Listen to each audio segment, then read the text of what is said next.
What's going on, guys? Welcome back to the channel. It's Arrow. Today's video is going to be about buying and selling items. I want to help you make more divines faster so you can spend more time in your maps and less time in your hideout. Let's go.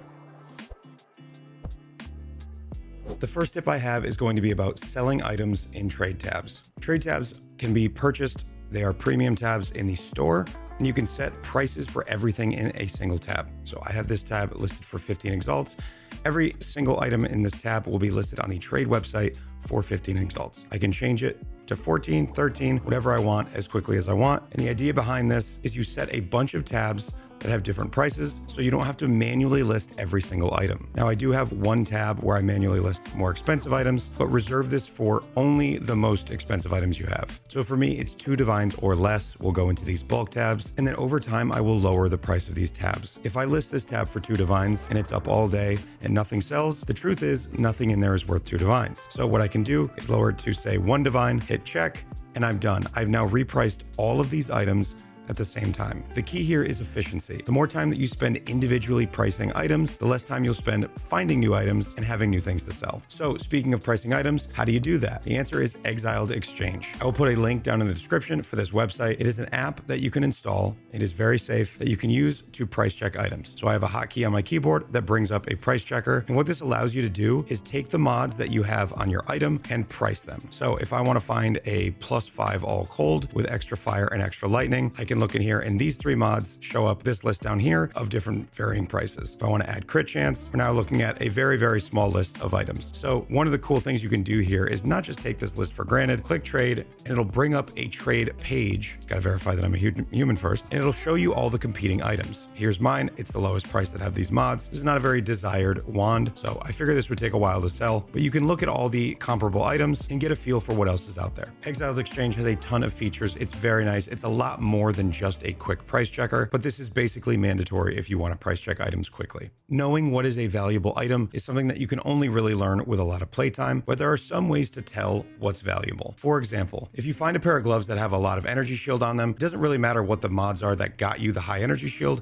If it's 200 plus ES, it's probably the start of a pretty good item. So for these gloves, you can price check them, let's say 210 energy shield. And then we have fire, lightning, and attack speed as the suffixes. Just looking at attack speed and 210 ES, it's already 10 to 20 exalts. And that doesn't even include these 2 resistances. This is where I want to bring in my third tip, which is learning how to use the pseudo search on Exiled Exchange to make the most money that you possibly can. So there is a button here. When you're looking at items that have variable suffixes, mostly resistances, you can use the pseudo search. This is also really useful for things like rings, where you can have suffixes and implicits that are both resistances. So for this ring, we'll click pseudo. It's going to bring up this search, and you immediately want to go into the show filters button here. It's going to bring up a weighted sum. Now this looks incredibly overwhelming and complex, but all the work is already done for you. What it's doing is it's finding all of the different possible mods that could be relevant to someone who's looking for resistances on a ring. Now, if you need lightning res, you probably don't care if it comes from the suffix or the implicit. It also shows runes. A ring can't have rune, but you get the idea.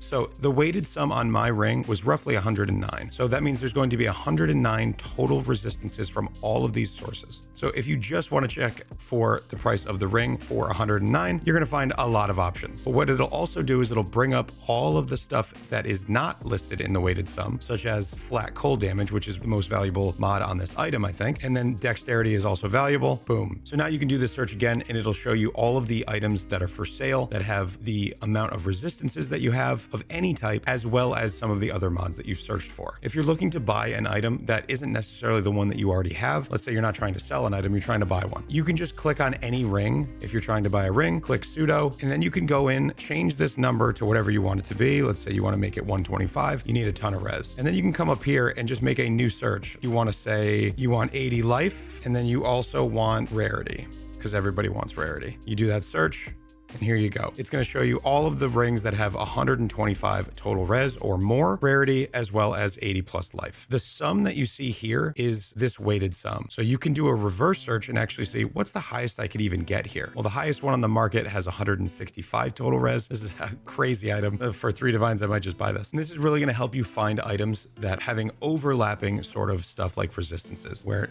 it may not be fire res, it may not be lightning res, but as long as you're getting a bunch of res on that item, it's going to be valuable for you. and then you can solve the minor changes in res somewhere else. Number 4 is going to be a little bit more of an advanced tip. This is for buying items that are undervalued. I do this for every item that has runes that affect the base number. So for this is evasion and energy shield based. This armor is pretty good when it comes to its prefixes, and I want to get high evasion and energy shield. If you're looking for an item that uses runes to enhance the base, this is going to be a very valuable tip for you. So let's say we want to do a search for an item that has similar mods to this. So we want 400 energy shield and 1000 evasion. We can do that search, and it'll show you here we've got for 10 exalts, 400 and 1000, and you can kind of scroll through and see what's available. But every single one of these chest pieces already has 2 runes that are enhancing the numbers of the energy shield and evasion on the item. So how can we get rid of the search that includes these? You click this little button down here. It's going to populate all of the modifiers that are on that item. And the one that we care about is this one that says rune right here. So you can just X out all of the other ones. Don't worry, if you accidentally click that one too,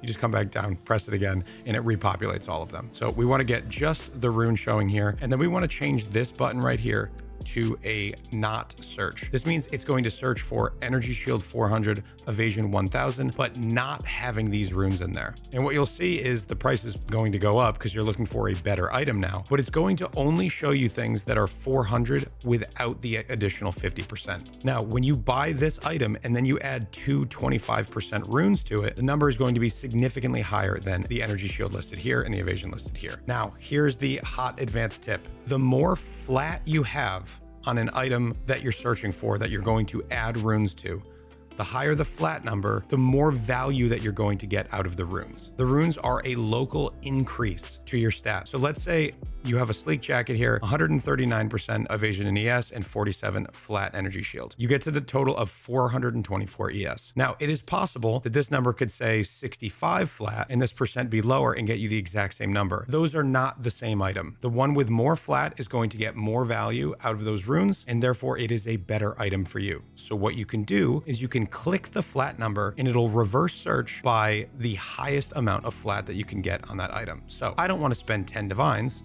So let's lower this number a bit. And here we go. Now we've got 5 chaos, 50 exalts. Let's do another reverse search. You come down a little bit, 61 flat energy shield for 2 divines. Now these suffixes are not what I want, but the point is to try to show you the value that you can get out of getting a high flat local mod. This is 392 with percent. This is going to be significantly better than the 45 one. And then you can either use or resell. I am not telling you to flip items. I do not flip items. I don't recommend it. It takes a lot of the fun out of the game for me. But if you want to make money this way, you can. And that is how you find items that do not have runes in them to get better items for yourself. Lastly, tip number 5 is going to be about how to actually get rid of items. And the answer is lower the price. If your item is not selling, it's because nobody wants to buy it. And it's a hard truth that a lot of people struggle to learn. And it's something that after 7 years of playing Path of Exile, I still have to remind myself, your item's not worth that much. Now, some items are very, very niche, like that wand I was showing you is definitely worth a couple of divines, but no one's looked for it yet. However, most of the items that you pick up simply aren't worth as much as you think. So what I would recommend doing is start listing an item for more than you think it's worth and then aggressively lower the price. The quicker you lower the price, the quicker you sell it. And the quicker you sell it, the quicker you have that currency in your hand to spend on upgrading your build. All right, so that's going to be it for me. Thank you so much for watching. Don't forget to like, comment, subscribe, all that. But most importantly, check me out on Twitch, twitch.tv/AER0___. I'm live every single day and I'll be live right after this video. So thank you for watching. And as always, take care.